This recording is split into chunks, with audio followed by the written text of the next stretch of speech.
Hello and welcome to Sim.PC, where right now is 10 past 1 in the early morning. I'm joining you with a cup of green, and my apartment is in all sorts of shambles. Yeah, you can't see that more than this mess all over here. You can't even see the bags here. Anyway. Today, ladies and gentlemen, we're gonna talk about drama. We're gonna talk about not necessarily just drama, but we're gonna talk about drama and tragedy. I believe I sort of taste that in yesterday's video in the end there.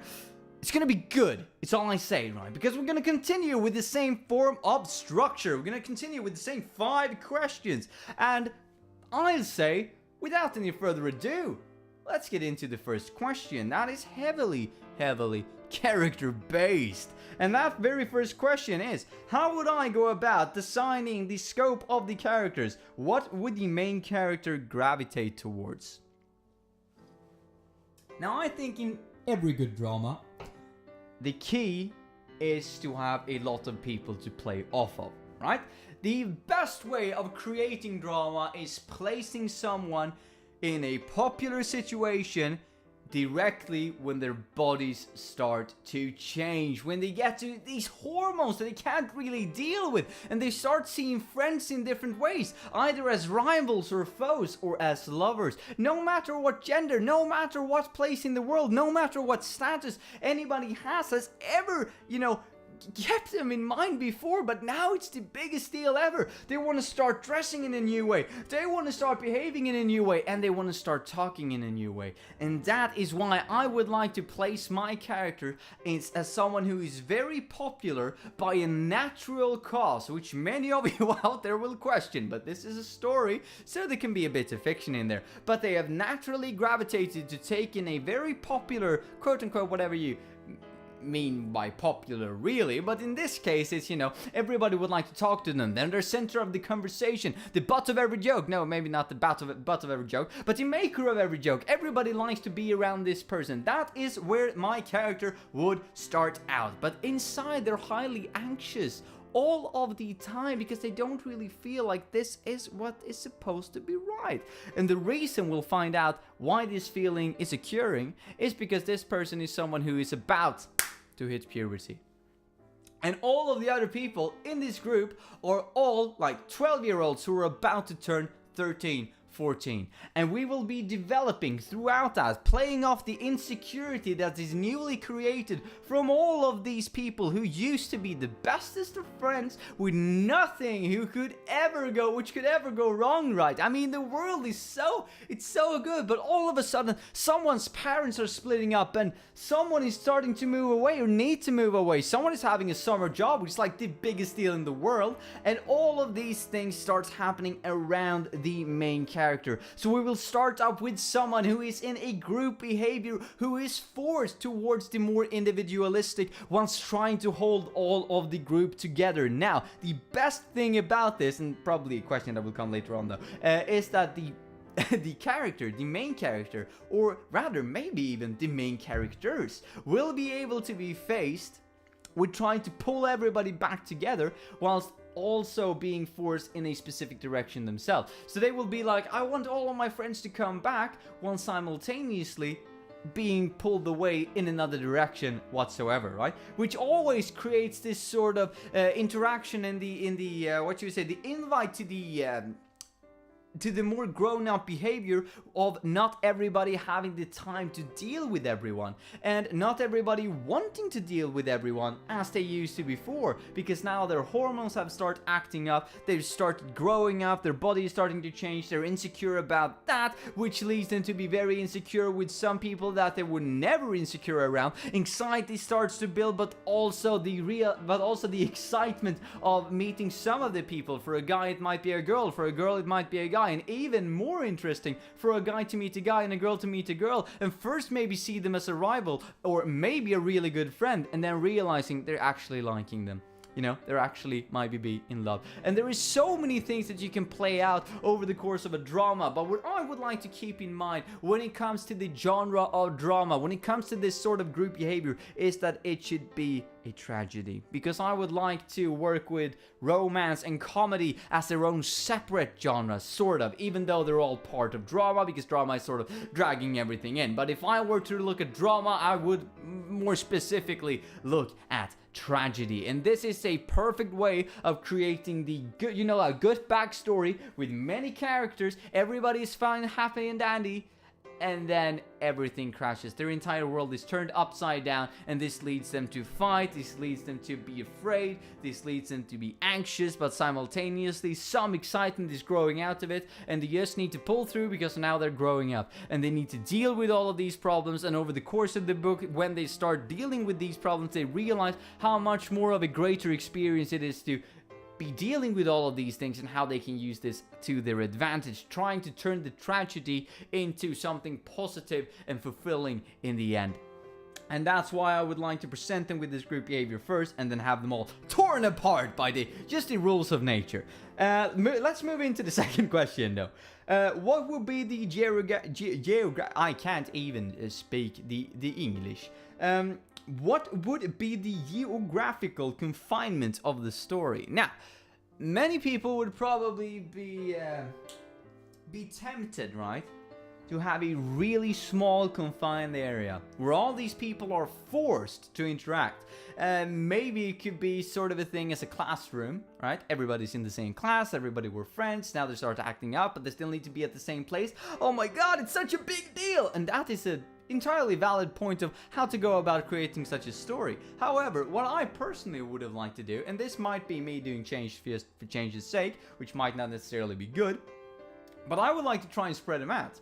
Because yet again, I would like to have the main character or the main characters maybe looking at the same point of, the same problem from different perspectives, right?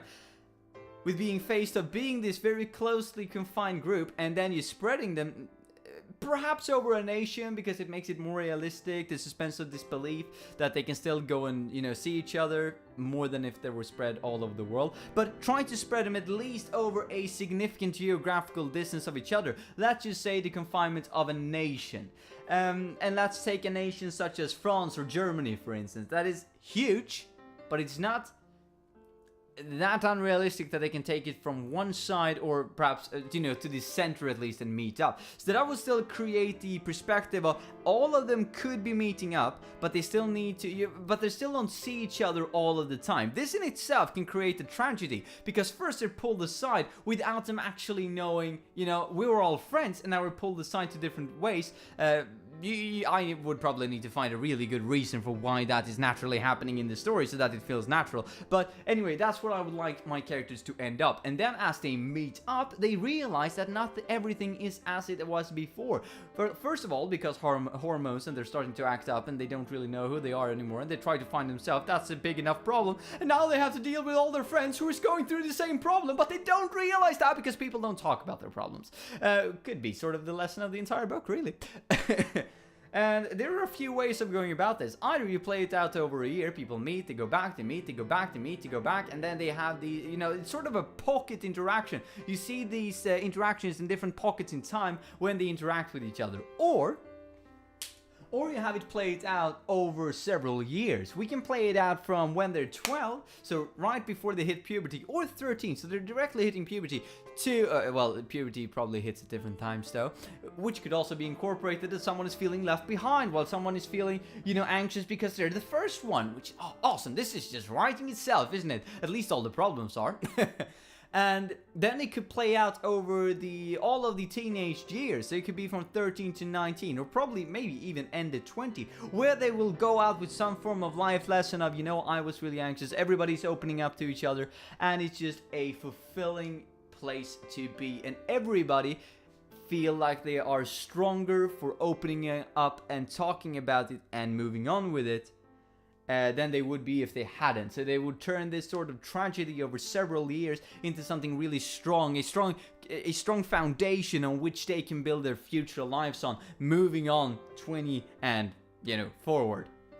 And you could probably even leave one character behind who didn't really share everything, who kept a sort of a big secret, maybe a big crush on someone because they were afraid they were going to be judged. An even more interesting point of view would be to sort of place this this entire interaction in a time where they're all, in a different time. So maybe in the 70s or the 80s, and then I can go around and ask, grown-ups about their school time, and they can tell me stories, and through that I can sort of build the problems for the characters. But I'm moving ahead.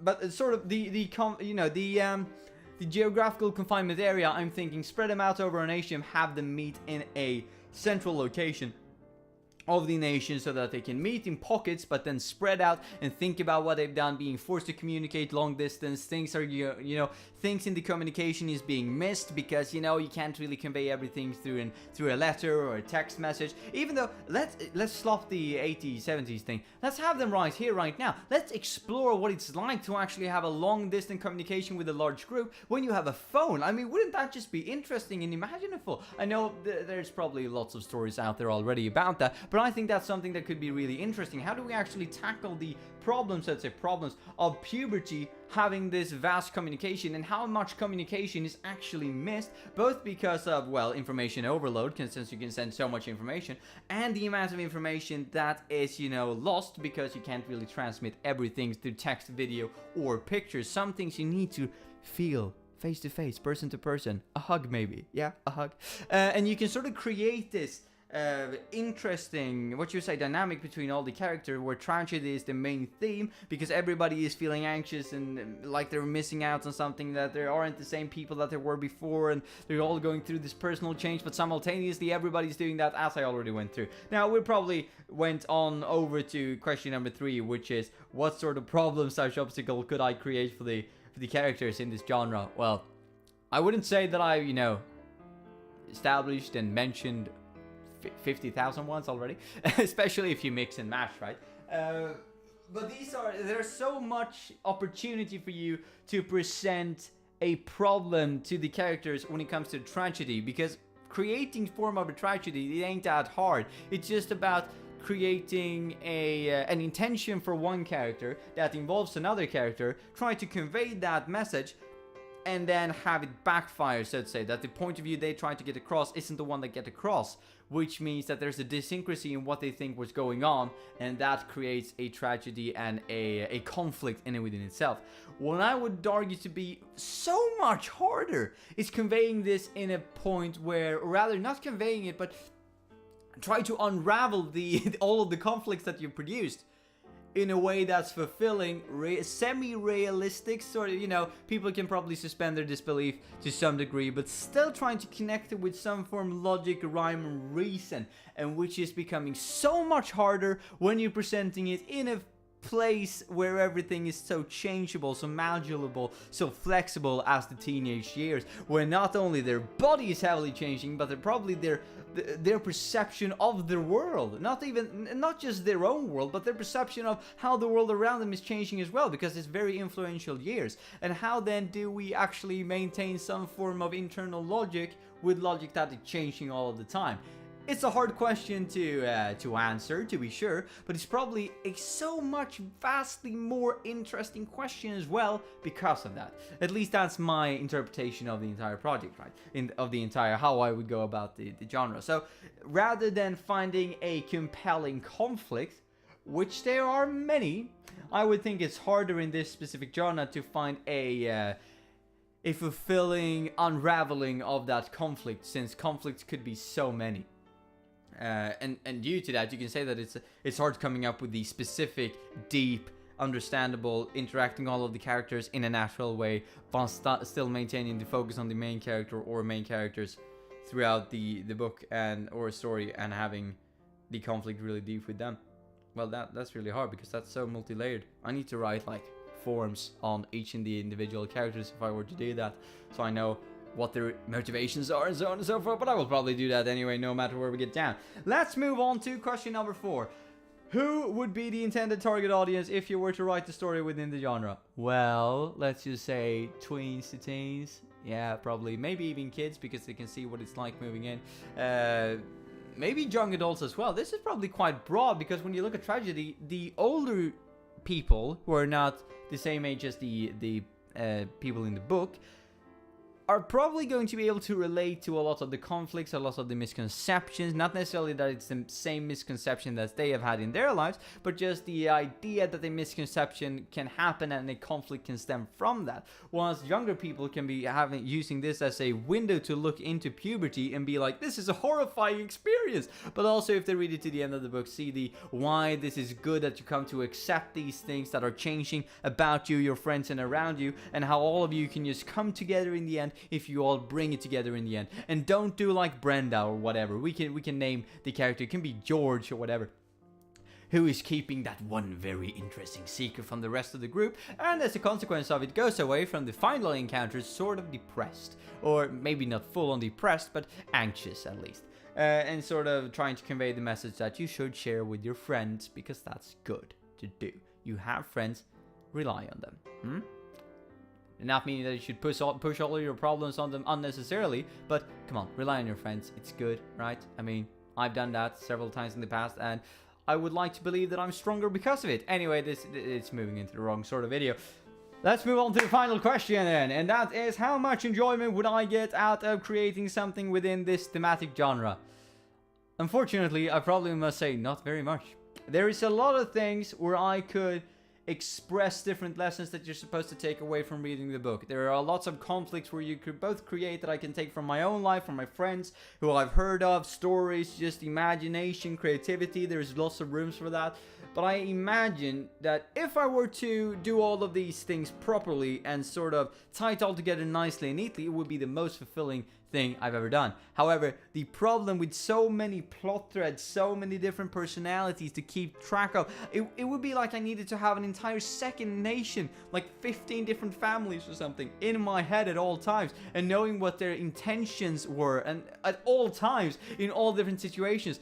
And that's especially hard when you put in context that all of these are going to change, and they need to change naturally over the course of family drama and the characters going through puberty and their internal and external logic changing, and they're facing the world, and then going back to these central meeting spots where they yet again are going to be faced that everybody has been growing, but growing at different times, growing in different directions, and that the internal and external logic that they've tried to make sense of, tried to collect it, and tried to make sense of what is actually the world has been vastly different, maybe not only because of the person and individual they are, but also where in the nation that they live.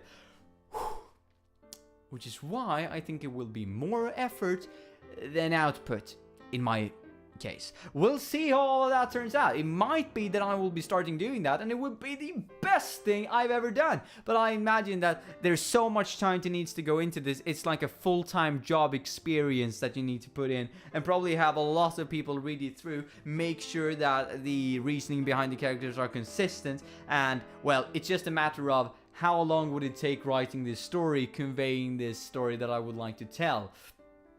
It would probably take years upon years. I mean, if I'm looking at this right now, just the sort of structure that I made up on the spot now, I'm talking like a minimum of like 5 to 6 years, right? And I'm going to write the book, the story, convey the points I want to convey, and make sure that its internal logic is actually, you know, making sense, and then clashing on the semi-consistent but not so consistent as you can see it basis with the external logic that I'm also need to keep track of, and then show that off to my friends and family and people that I don't even know in order to get their feedback, rewrite it all. It's gonna take a lot of time in comparison to something that might be a bit more facts-based of a view. Maybe if you're making a detective story, mystery story, you could have the key features laid out already for you, the key mystery, the key puzzle that the character is going to go through, whilst in a, you know, a tragedy and a drama, people are, you know, you can't really make out the key points beforehand, because they are things that are going to be naturally developing over the course that you write the story. At least that's how I see it right now. Might very well change, but that's how I see it right now. Anyway, mates, anyway, that was everything for me today. Now, let's see if I can spoil what is coming. Tease what is coming out tomorrow. Now, we've been looking at drama and tragedy, and tomorrow will be, we'll speak about the devil, detective and mystery. So, you know, keeping track for that, because that's gonna be a good one, or at least I really think so right now. Have a nice one, mates, and I'll see you tomorrow with the detective mystery theme. Bye.